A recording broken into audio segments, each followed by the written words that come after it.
नमस्कार, मैं हूं अंकुर और आप देख रहे हैं सत्य हिंदी का न्यूज बुलेटिन। एक नजर अब तक की सुर्खियों पर।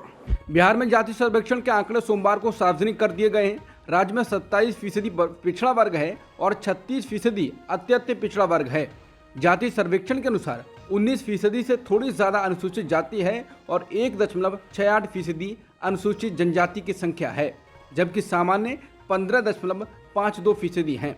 बिहार सरकार द्वारा बनाए गए जाति आधारित सर्वेक्षण में कुल आबादी 13,07,25,310 बताई गई है। इसके अलावा हिंदू 81.99% हैं, मुसलमान 17.70% हैं, ईसाई, सिख, बौद्ध और जैन की संख्या 1% से भी कम है। बिहार में आज जातिगत सर्वे के आए आंकड़ों के अनुसार जाति में सबसे अधिक 14.26% यादव हैं, ब्राह्मण 3.65% हैं, राजपूत 3.45% हैं, कुर्मी 2.87% हैं और भूमिहार 2.86% हैं। इसके अलावा तेली 2.81% हैं, मूसहर 3.08% हैं, जबकि सबसे कम संख्या 0.6% कायस्थों की है। आरजेडी प्रमुख लालू प्रसाद यादव ने ट्विटर पर लिखा है कि आज गांधी जयंती पर इस ऐतिहासिक क्षण के हम साक्षी बने हैं। बीजेपी की अनेकों साजिशों, कानूनी अड़चनों और तमाम षड्यंत्र के बावजूद आज बिहार सरकार ने जाति आधारित सर्वे को रिलीज कर दिया है। ये आंकड़े वंचितों, उपेक्षितों और गरीबों के समुचित विकास और तरक्की के लिए समग्र योजना बनाने और हाशिए के समूह को आबादी के अनुपात में प्रतिनिधित्व देने में देश के लिए नजीर पेश करेंगे। सरकार को अब सुनिश्चित करना चाहिए कि जिसकी जितनी संख्या उसकी उतनी हिस्सेदारी हो। हमारा शुरू से मानना रहा है कि राज्य के संसाधनों पर न्याय संगत अधिकार सभी वर्गों का हो। केंद्र में 2024 में जब हमारी सरकार बनेगी तब पूरे देश में जातिगत जनगणना करवाएंगे और दलित, मुस्लिम, पिछड़ा और अति पिछड़ा विरोधी भाजपा को सत्ता से बेदखल करेंगे। केंद्रीय मंत्री गिरिराज सिंह ने जाति आधारित जनगणना की आलोचना की है। उन्होंने कहा यह गरीब जनता को भ्रमित और गुमराह करने के लिए किया गया है। उन्होंने ये भी कहा कि जो लोग लंबे समय तक बिहार पर शासन कर रहे हैं उन्हें सबको बताना चाहिए कि उन्होंने राज्य के लिए क्या किया है। उन्होंने कहा कि उन्होंने बिहार के लिए कुछ भी अच्छा नहीं किया। गिरिराज ने कहा उन्हें नीतीश कुमार और लालू प्रसाद यादव द्वारा किए गए काम का रिपोर्ट कार्ड देना चाहिए था, लेकिन इसके बजाय उन्होंने जाति सर्वेक्षण की ये रिपोर्ट जारी की है जो जनता के बीच भ्रम पैदा करने के अलावा कुछ नहीं करेगी। बिहार के डिप्टी सीएम तेजस्वी यादव ने लिखा है कि बिहार के जाति आधारित सर्वे के आंकड़े सार्वजनिक ऐतिहासिक क्षण है, दर्शकों के संघर्ष का प्रतिफल है। अब सरकार की नीतियां और नीयत दोनों ही जाति आधारित सर्वे के इन आंकड़ों का सम्मान करेंगे। कांग्रेस ने भी बिहार की जातिगत सर्वे का समर्थन किया है। कांग्रेस नेता जयराम रमेश ने कहा है कि बिहार सरकार ने अभी राज्य में कराए गए जाति आधारित सर्वे के नतीजे जारी कर दिए हैं। इस पहल का स्वागत करते हुए और कांग्रेस सरकार द्वारा कर्नाटक जैसे अन्य राज्यों में इसी तरह के पहले के सर्वेक्षणों को याद करते हुए कांग्रेस अपनी मांग दोहराती है कि केंद्र सरकार जल्द से जल्द राष्ट्रीय जाति जनगणना कराए। यूपीए 2 सरकार ने वास्तव में इस जनगणना के कार्य को पूरा कर लिया था, लेकिन इसके नतीजे मोदी सरकार ने जारी नहीं किए। सामाजिक सशक्तिकरण कार्यक्रमों को मजबूती प्रदान करने और सामाजिक न्याय को आगे बढ़ाने के लिए ऐसी जनगणना जरूरी हो गई है।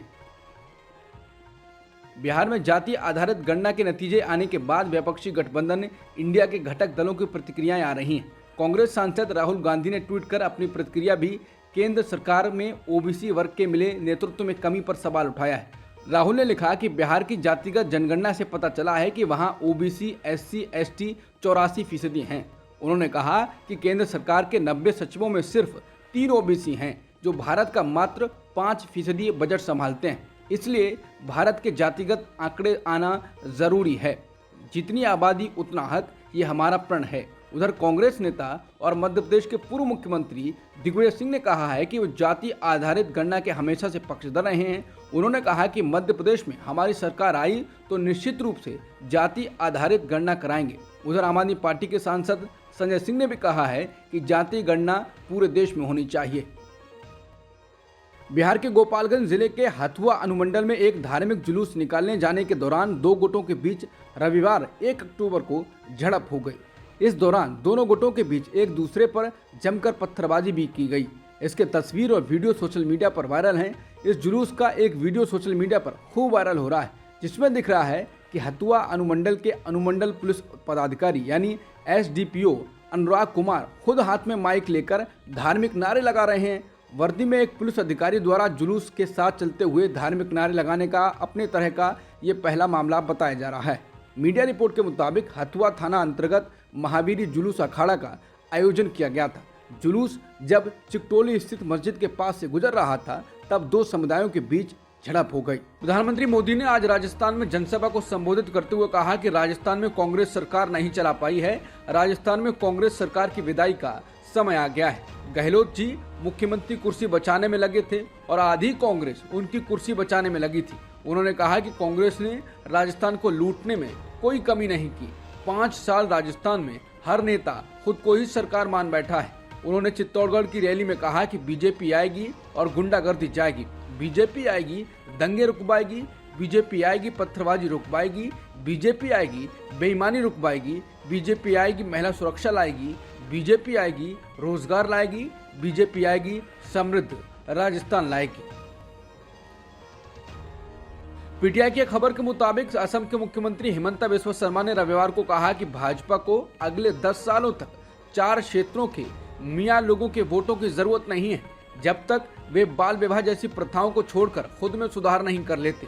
हालांकि शर्मा ने कहा कि मियां लोग उनका पीएम नरेंद्र मोदी और बीजेपी का समर्थन करते हैं, लेकिन वो उन्हें वोट दिए बिना हमारे पक्ष में नारे लगाना जारी रख सकते हैं। सीएम ने एक सवाल के जवाब में कहा कि भाजपा उन लोगों की भलाई के लिए काम करती रहेगी और वे हमारा समर्थन भी करेंगे, लेकिन उन्हें हमें वोट देने की जरूरत नहीं है।